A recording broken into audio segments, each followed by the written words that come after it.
Le Premier ministre, le général des divisions Abdoulaye Maïga, a présidé le premier conseil des cabinets ce mercredi à la primature. Il a cité quelques principes qui guident désormais les actions gouvernementales. Frontière Mali-Sénégal, des Maliens réagissent à l'exigence de la carte biométrique imposée par les autorités sénégalaises sur leur territoire. Et pour conclure, nous parlerons également du forum de la mode et du design qui a eu lieu ce jeudi au Centre international des conférences de Bamako. Voici les grandes lignes dans un instant pour les détails.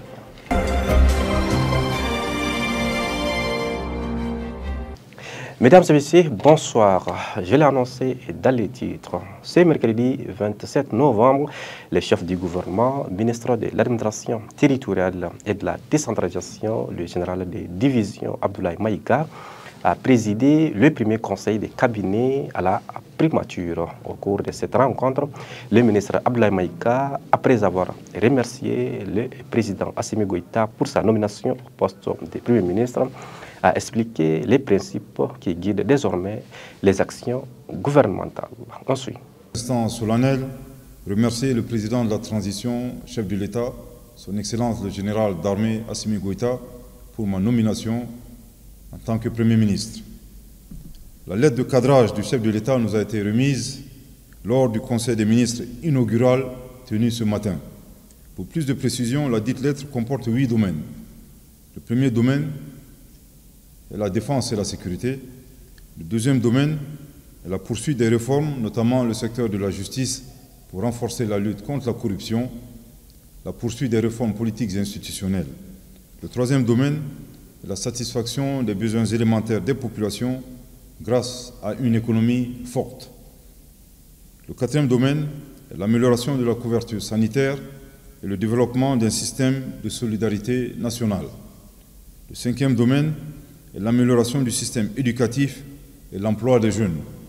Le sixième domaine est l'apaisement du climat social.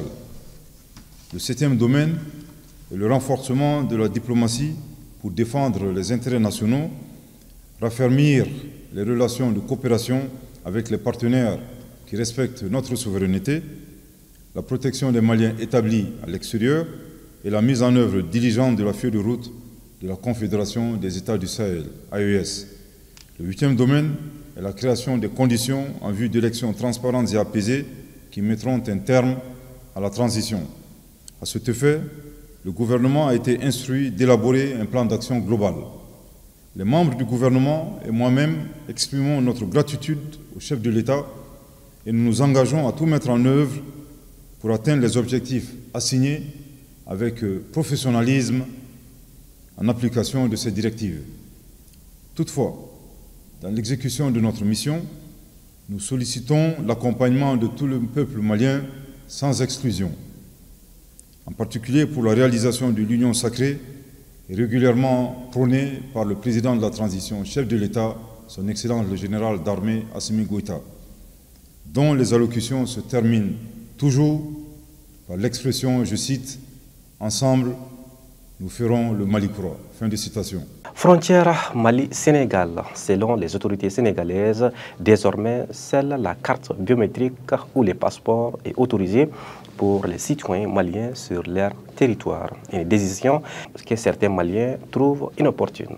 Parce qu'on fait que CEDEAO là, donc on a CEDEAO là, on a biométrique ne peut présenter ni CEDEAO.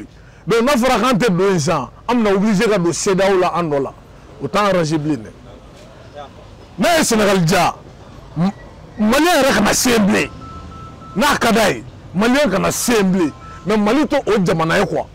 Mais CEDEAO on me boit là quoi.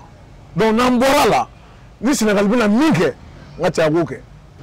Du wala ko ni basita lawo, na ra bolo basita lawo. Amu wa jamana tu bolo folo.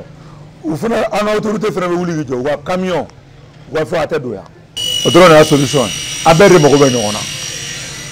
Nous avons eu la carte biométrique. Je l'ai annoncé dans les titres, ce jeudi 28 novembre a marqué le lancement du Forum de la mode et du design de Bamako au Centre international de conférences de Bamako. L'objectif est de mieux structurer et dynamiser ces secteurs. C'est un plaisir pour nous de vous recevoir aujourd'hui pour le lancement de cette toute nouvelle initiative qui vient compléter les différentes actions entreprises par nos organisations au cours de ces 10 dernières années, notamment l'organisation du Mali Mode Show, du Mali Mode Academy et des Journées de la création. Le Forum de la mode et du design vient pour renforcer ces plateformes dédiées à la formation, à la promotion et à la valorisation de la filière de la mode au Mali, en y ajoutant une ambition nouvelle, celle de devenir un creuset et un véritable laboratoire d'idées et de projets structurants. Le forum se veut également être un lieu de réflexion et de collaboration, où, grâce à un esprit collectif et à l'implication des acteurs du secteur, des organisations fêtières, des partenaires de développement, ainsi que des décideurs publics et privés, l'avenir de la filière mode pourra se dessiner au Mali de façon rentable, durable et responsable. Tel est l'objectif ambitieux que nous poursuivons à travers cet événement en partenariat avec notre coproducteur Spirit Makan Bamako. Mesdames et messieurs, le secteur de la mode, quand sa dimension esthétique ne capte pas toute l'attention, est souvent réduit à une simple affaire de frivolité ou de divertissement dans nos sociétés.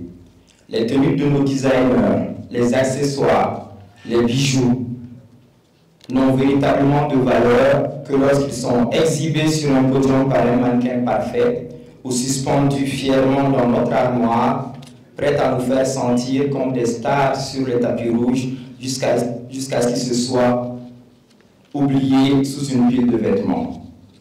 Certes, la mode peut sembler n'être que question de style et d'apparence, mais derrière chaque chemise, chaque robe, chaque accessoire se cache un véritable système économique et social. Car au-delà du glamour des podiums et des étagères de nos dressings, se déploie toute une chaîne riche et complexe qui englobe des milliers de travailleurs, des créateurs aux producteurs, des fabricants aux distributeurs. La question qui se pose alors, quelle est la part de marché de l'industrie de la mode en Afrique et plus particulièrement au Mali? Des secteurs pourtant riches de potentiel restent néanmoins entravés par de nombreux défis.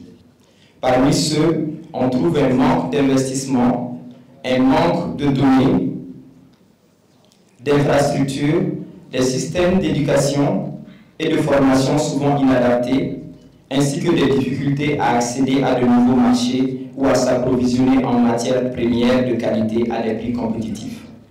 Malgré ces obstacles, l'industrie de la mode, et plus particulièrement au Mali, porte en elle un potentiel de transformation économique et sociale considérable. C'est en cela que le Forum de la mode et du design de Bamako trouve sa raison d'être. Il s'agira d'analyser, de questionner, de rechercher, d'agiter, de vulgariser et contribuer à structurer la filière. Le Forum de la mode et du design de Bamako n'est pas seulement un événement, mais un cadre d'échange, de réflexion, de propositions concrètes et responsables. Et voilà ce qui met fin à cette édition. Merci de l'avoir suivi et excellente suite des programmes à toutes et à tous sur Andomédia. Merci beaucoup.